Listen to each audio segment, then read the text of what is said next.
Assalamualaikum warahmatullahi wabarakatuh. Selamat pagi. Salam jumpa dengan podcast PBSI, teman seia sekita. Alhamdulillah pada hari ini kita bisa ketemu lagi dengan podcast PBSI, dan pada pagi hari ini podcast PBSI akan ketamuan tamu sangat-sangat istimewa, yaitu orang nomor 1 di Universitas Muria Kudus atau UMK. Beliau adalah Bapak Rektor kita, yaitu Bapak Profesor Dr. Insinyur Darsono MSI. Kita akan berbincang-bincang banyak berkaitan dengan eksistensi Universitas Muria Kudus sebagai universitas terbesar di wilayah Pantura Timur.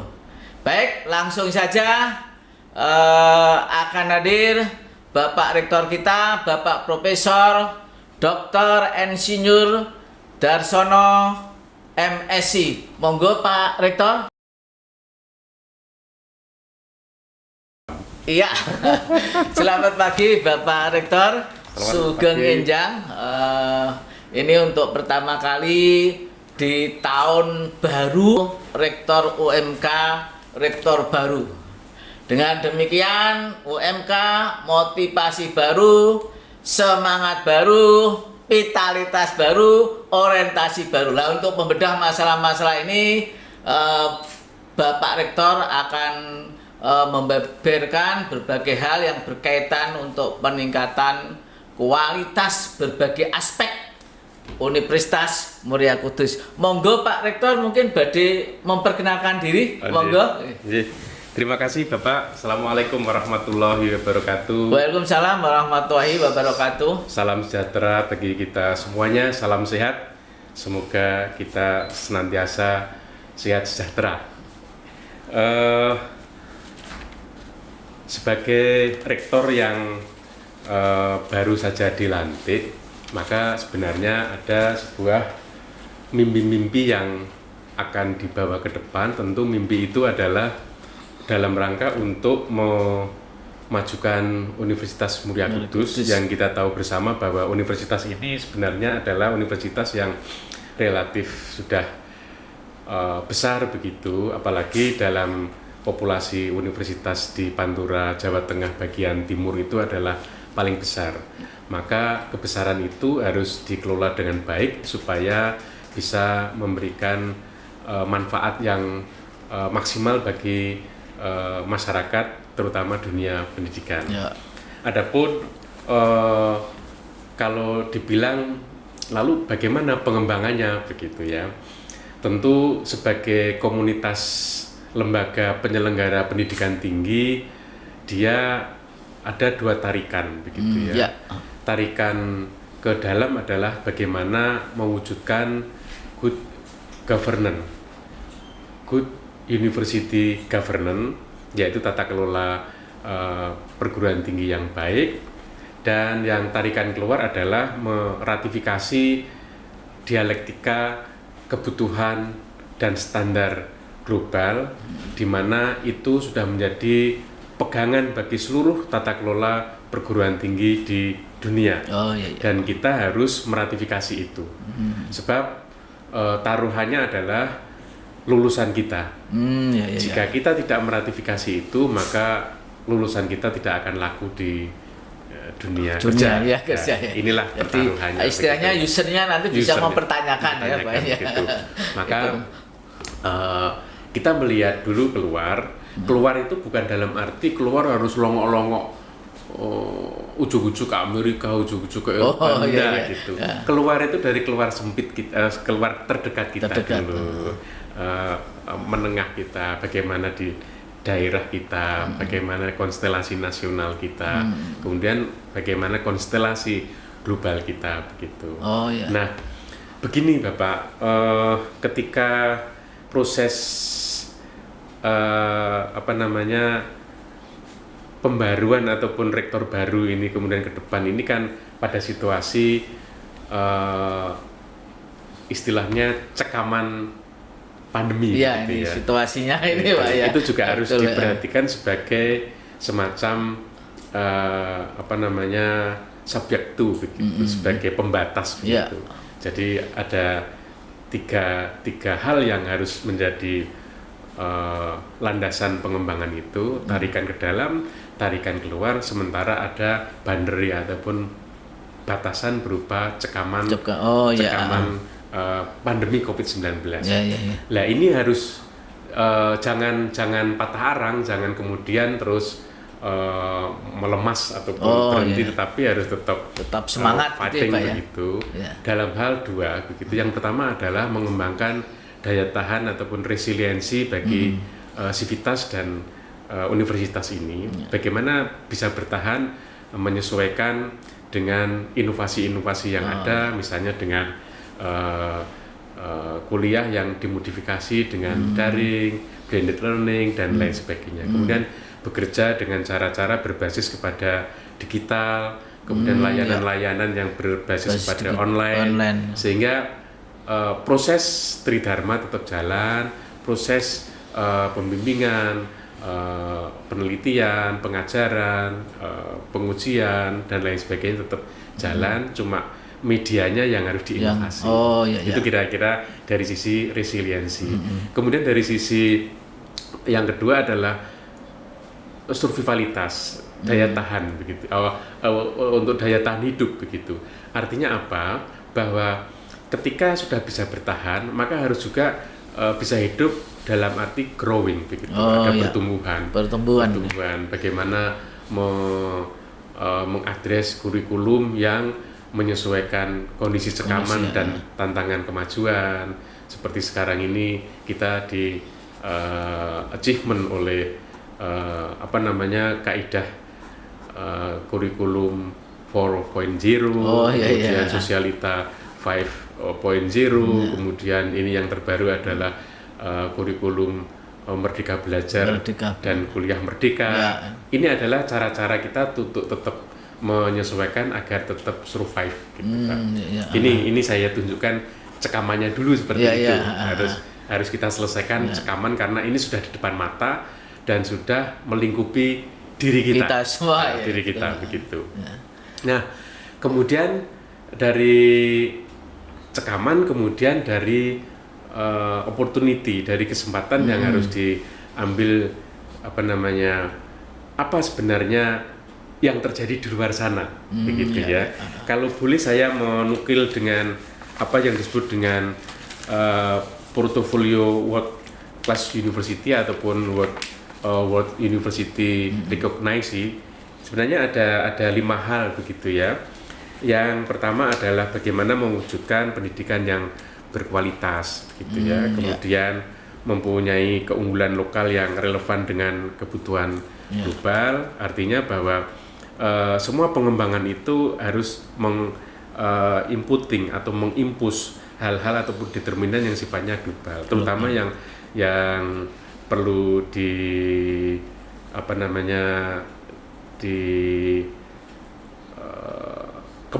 ditumbuh kembangkan adalah bagaimana mengembangkan soft skill mahasiswa, bagaimana mengembangkan multi talenta mahasiswa, dan bagaimana mengembangkan adaptabilitas mahasiswa terhadap situasi-situasi yang turbulensing begitu. Jadi Pak ya, mempersiapkan mahasiswa secara komprehensif, betul, kualitasnya komprehensif sesuai dengan tantangan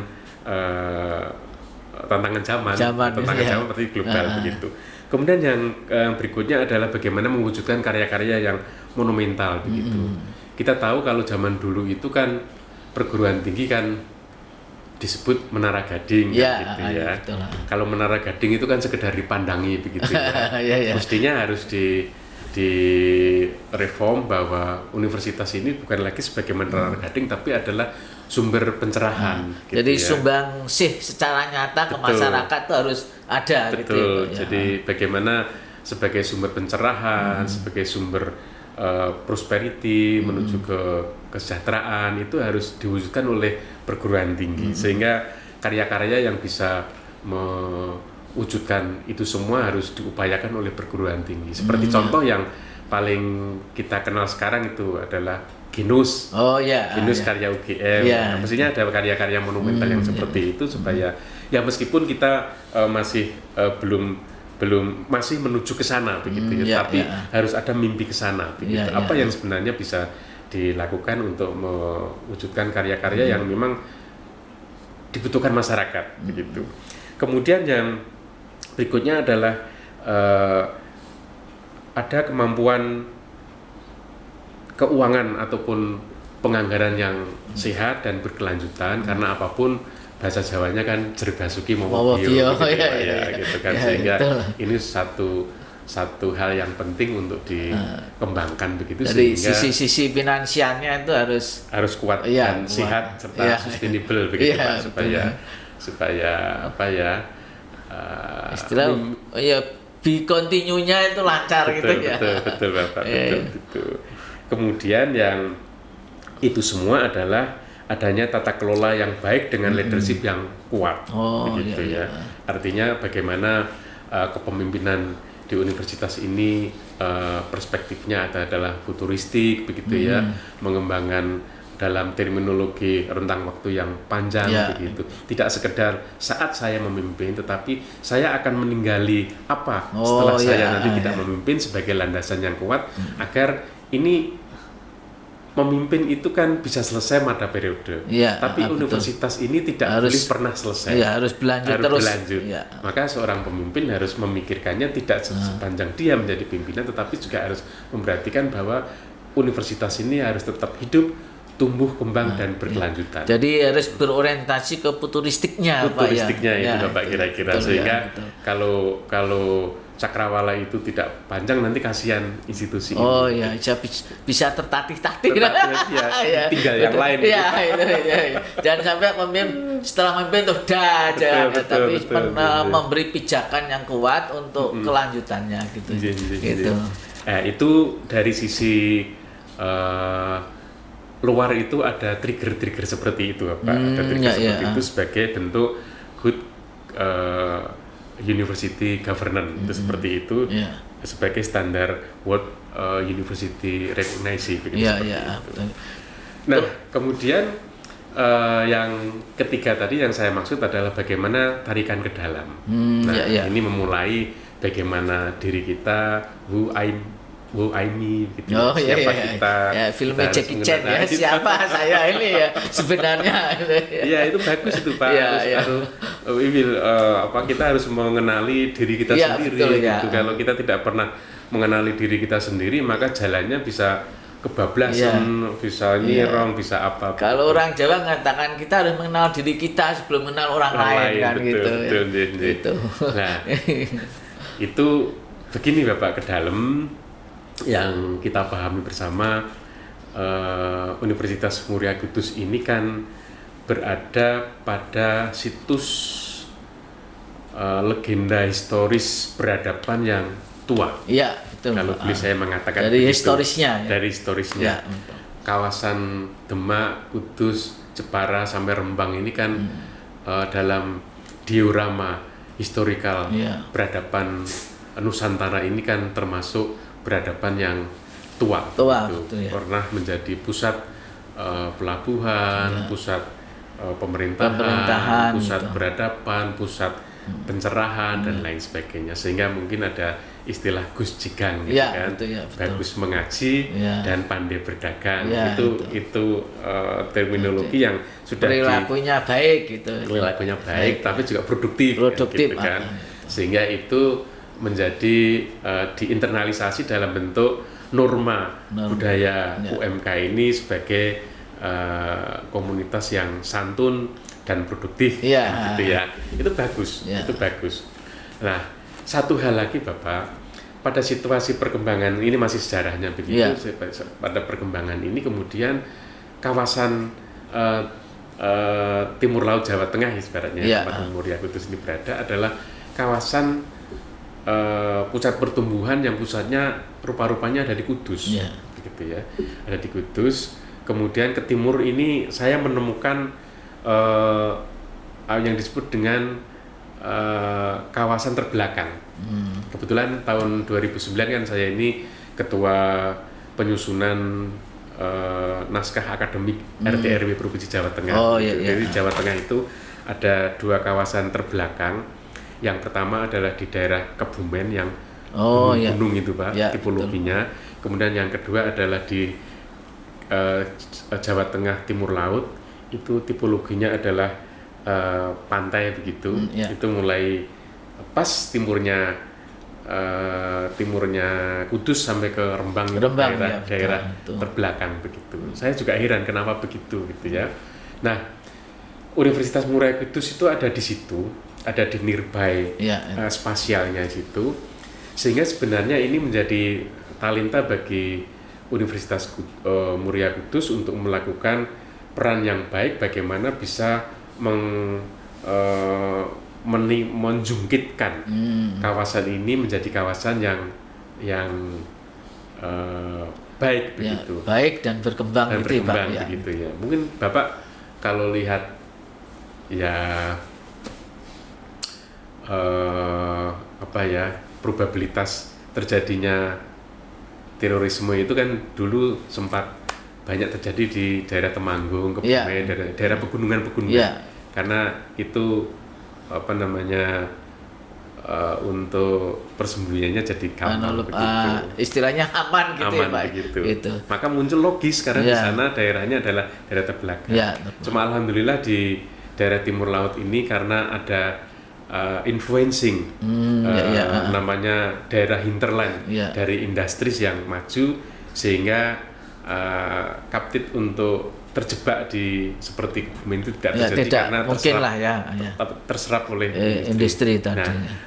Spasial strategik seperti ini itu harus dipahami juga oleh Universitas Muria Kudus ketika akan melakukan strategi pengembangan untuk bisa berkontribusi ke daerah gitu. Ini dari strategi spasialnya seperti itu Bapak. Iya. Sampai kemana-mana. Sekarang ini Pak Rektor ini tapi ini belum selesai Pak, nanti dalamnya belum selesai. Baru tahap pertama. Iya. Ini kalau ini sekarang kan kompetitor perguruan tinggi di sekitar Pantura Timur kan mulai bermunculan Pak ya. Betul, nah ini mungkin bagaimana Pak Rektor akan memetakan kompetitor itu, kemudian kemungkinan strategi apa yang bisa diimplementasikan Pak Rektor? Gitu. Ya memang hidup ini tidak sendirian. Ada setelun gitu ya. Kalau kita bicara teorinya Ricardo kan mengatakan bahwa hanya burung-burung kecil sajalah yang berkecenderungan untuk mencari makan secara bersama-sama. Maka kuntul itu kan mencari makan berkelompok begitu ya. Sehingga ada teori Swan, ada teori Arrow gitu ya, membentuk konfigurasi segitiga sehingga itu relevan. Tetapi ada sisi lain teorinya Ricardo itu adalah elang itu adalah lebih suka mencari makan sendirian karena dia merasa dirinya cukup kuat untuk mencari makan sendirian. Nah, isbat itu bisa jadi dijadikan positioning UMK. UMK itu ada di mana? Begitu dalam konteks kompetisi itu ya Pak. UMK ada di posisi mana? Menurut saya UMK masih berada di posisi burung kecil agak besar. Burung kecil agak besar, tapi belum menjadi elang. Menurut saya begitu. Atau dalam tanda ketik nanggung gitu begitu. Nanggung. Tengahan gitu. Tengahan gitu. Tengahan. Nah, menghadapi point position seperti itu, maka kita mengembangkan strategi kompetisi. Ya sebenarnya bukan kompetisi ya. Sebenarnya bagaimana berkhidmat untuk bermutu. Berkhidmat untuk bermutu itu dua sisi kalau menurut saya. Yang sisi pertama adalah tetap kita kembangkan strategi kolaboratif.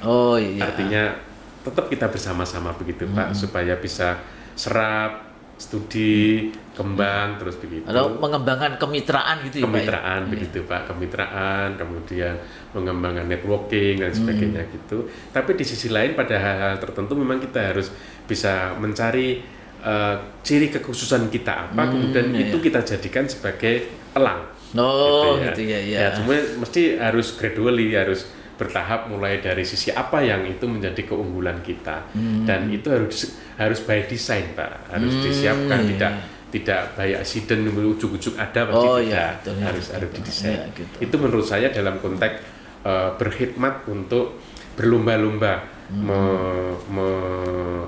mengejar mutu, sebab implikasi dari mutu yang baik tentu akan mendapatkan apresiasi masyarakat, dengan apresiasi maka banyak yang datang ke sini dan lain sebagainya.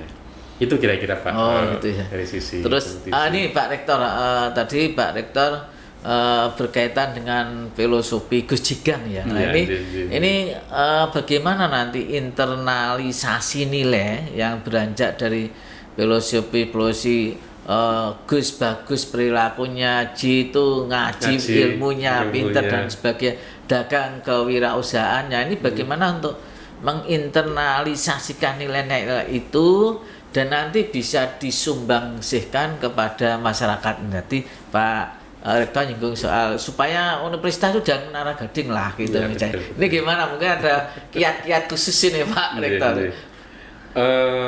Universitas mendesain output berupa kompetensi alumni itu dimulai dengan desain kurikulum. Pasti di situ mulainya. Artinya akarnya di situ Pak. Akarnya di situ. Artinya pola dasarnya, blaknya itu ada di situ. Kalau kita bikin baju itu kan ada blak bajunya, pola. Jadi polanya harus jelas. Harus jelas. Istilahnya cengkorongannya harus jelas. Bahasa kudusnya itu cengkorongannya harus jelas. Nah, cengkorongan ataupun pola dasar itu didesain dengan tadi mengimpus kebutuhan-kebutuhan dengan desain perilakunya bagus, kemudian keilmuannya matang, juga soft skill kewirausahaannya baik. Tentu ini by design. Kebetulan kan sekarang ini seperti saya tadi di awal matur, kita harus meratifikasi kurikulum 4.0, kemudian kurikulum Merdeka belajar gitu. Ini sebenarnya kesempatan untuk bisa mengaktualisasi secara real bagaimana sebenarnya komposisi Gus Jigang itu bisa didesain dalam konfigurasi kurikulum 4.0 dan kurikulum Kampus Merdeka itu. Ini sebenarnya kesempatan, dan kebetulan ini Lemdik sedang menggarap perbaikan ataupun revisi kurikulum, tentu akan mengimpus determinan-determinan yang berkaitan dengan itu. Misalnya yang saya pikir begitu ya, semoga nanti bisa terwujud begitu. Dalam konteks Kampus Merdeka itu kan sebenarnya akan enrichment materi sumber belajar maupun metode pembelajaran mahasiswa itu kan tidak saja monoton dari internal. Ada proses perkayaan dari eksternal, misalnya kita mengirim, maka ada sekian SKS begitu, katakanlah 20 SKS harus ditempuh di luar misalnya, sekian semester harus ditempuh di luar misalnya. Ini sebenarnya kesempatan untuk mengenrichment sumber belajar dan metode belajar seperti yang digariskan dalam kurikulum Kampus Merdeka. Nah, kebanyakan yang kita tahu bahwa implementasi Kampus Merdeka itu kan kesannya begitu ya, tukar menukar mahasiswa diajar. Jadi mahasiswa sini diajar oleh universitas sana, begitu pula universitas sana, sini. Hal yang mungkin perlu pada titik tertentu kita perlu merenung begitu. Nanti apakah mahasiswanya nggak repot juga gitu pindah kos dan lain sebagainya begitu. Nah, Universitas Muria Kudus ini kan ada endowment faktor yang mungkin perlu disadari bahwa kita ini dilingkupi oleh industri-industri yang cukup besar, ya, yang betul, cukup Pak. besar, bahkan industri yang berskala internasional. Ya. Nah, saya berpikir itu sebagai kesempatan kita untuk mengembangkan kurikulum Merdeka dan kurikulum 4.0 itu menjadi kekhususan kita atau lokal indigenous kita yang bisa jadi nanti menjadi karya unggulan ya, kita. Apa itu? Saya memikirkan kita dalam konteks Kamus Merdeka itu mengembangkan apa yang disebut dengan industrial lecturer, perkuliahan industri. Ini kalau boleh saya bilang, saya mengintip-intip cara Jepang begitu ya. Di Jepang itu kan mahasiswa magang itu kan nggak kayak kita. Kalau kita mahasiswa magang itu kan disuruh duduk, kemudian disuruh ngantar surat bikin kayak gitu. Tapi kalau di Jepang namanya mahasiswa magang itu ya bekerja beneran, diakui sebagai worker gitu ya, pekerja dan digaji beneran, tapi dengan grade yang mungkin tidak fully grade. Mungkin kalau katakanlah fully grade itu 10, maka dia diakui 5 atau 4 begitu digaji itu. Maka di situ akan terjadi transaksi akademik, transaksi skill, dan ada produk gitu ya, kebanggaan bahwa saya pernah bekerja di industri ini begitu ya. Saya pernah bersentuhan dengan pakar ini yang real begitu Pak. Dan yang terpenting adalah saya pernah mengoperasikan instrumen laboratorium termajunya industri ini. Ini kalau itu terjadi, maka Gus Jigang itu bisa terwujud Pak. Bagus perilakunya, ilmunya mantap paripurna begitu. Skillnya kuat gitu sehingga siap guna. Saya mungkin tidak mengatakan siap kerja gitu nampaknya kan siap guna. Jadi gitu, Pak ya, bisa memperkuat daya tawar lulusan berarti ke user nanti ya. Tapi tentu itu tidak bisa langsung masif begitu ya Pak Nanti kita bicara dengan sektor industri supaya bagaimana bisa memahami ini dan menerima kita begitu ya gradually nanti supaya ini menjadi lokal indigenous kita, kalau perlu ya kita promosikan secara nasional. Jadi ini nanti Pak Rektor akan memperkuat jejaring kerjasama ini ya berarti. Iya betul Pak. Kemudian yang kedua, kita ini kan punya FKIP yang besar gitu Bapak ada di sana gitu ya. Kita tahu bahwa sekarang ini kan ada banyak program-program dorongan untuk guru sekolah, untuk guru sekolah begitu ya. Kemudian bagaimana itu ditangkap oleh kita? Kita ini juga dilingkupi oleh sekolah-sekolah, terutama sekolah-sekolah negeri, sekolah-sekolah negeri yang ada di sekitar kita itu. Tidakkah kita bisa mengutilize ataupun menggunakan sekolah-sekolah itu sebagai semacam lab school kita? Lab school kita. Ini yang mutualistiknya didapat. Dari sisi kita akan memiliki laboratori untuk melakukan micro teaching, pengembangan inovasi, pengembangan exercising dalam kurikulum dan lain sebagainya, dan sekaligus untuk memberikan, kalau sektor industri tadi memberikan pengalaman on field, kalau ini bagi para calon guru juga memberikan pengalaman on field di sekolah-sekolah lab tadi. Gitu. Sehingga kita memiliki lab yang tersebar di sekitar kita, sehingga kalau praktek, magang, apa itu nggak usah jauh-jauh. Ini dari sisi kita. Kita punya laboratorium yang tinggal mengedding yang sudah eksis, daripada kita mencari laboratorium mengirim ke sana itu kasihan mahasiswa begitu. Apalagi untuk membangun betul gitu. Sebetulnya dari ini labnya itu sudah tersedia. Tinggal make up saja, upgrade saja gitu. Nah kemudian mutualis dari sisi sekolah yang kita jadikan lab school itu adalah nanti otomatis grading dia akan meningkat. Grading dia akan meningkat, kemudian kualitas gurunya akan meningkat. Otomatis kualitas siswanya juga akan meningkat. Jadi win-win lah Bapak. Gitu. Jadi kemitraannya semakin kuat dengan pihak-pihak luar. Ini yang hal-hal yang kami pikirkan berkenaan dengan tadi Gus Jigang, kaitannya dengan kurikulum 4.0, kemudian Kamus Merdeka, itu kami akan membuat kekhususan seperti ini.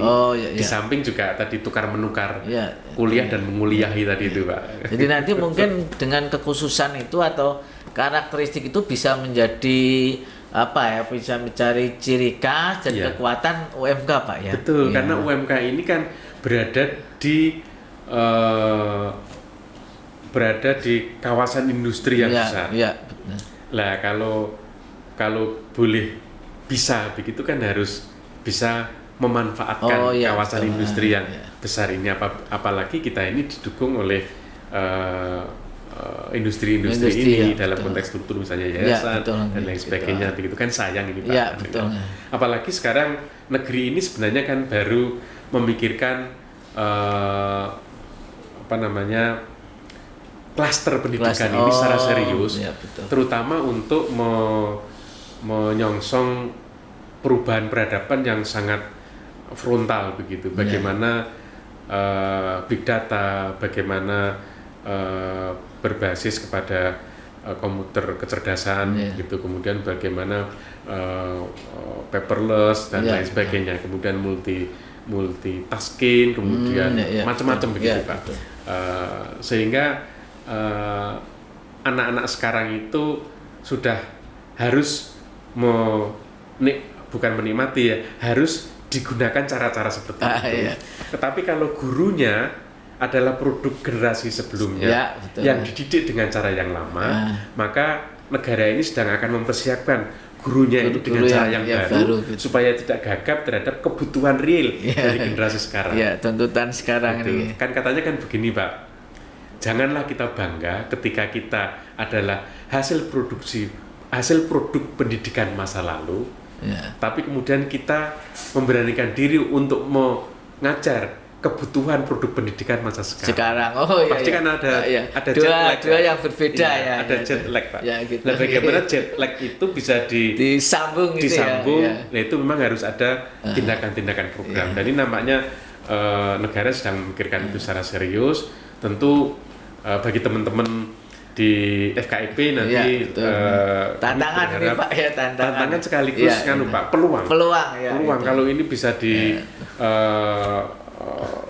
didorong dengan bagus, maka nanti guru kita akan mungkin terdepan begitu, bisa menjadi semacam pionir dalam sistem pendidikan milenial ini Pak. Kalau di istilahnya di filosofi inovasi kan tantangan itu peluang. Betul. Pak Rektor, ngunjuk dulu Pak Rektor, nanti kita sambung lagi. Monggo Pak. Sampai lupa ya Pak ya. Monggo.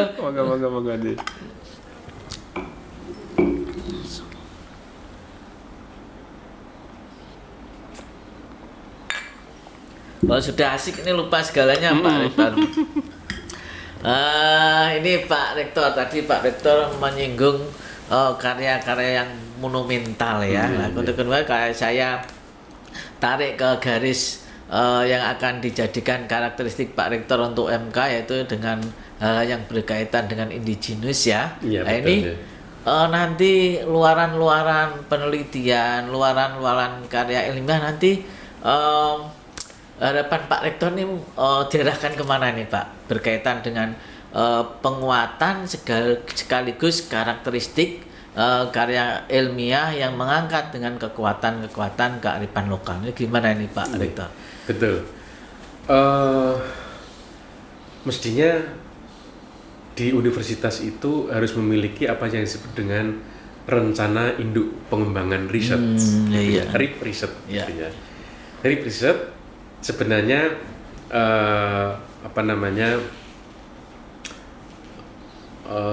tema besar ataupun semacam angle besar riset UMK ini apa sebenarnya.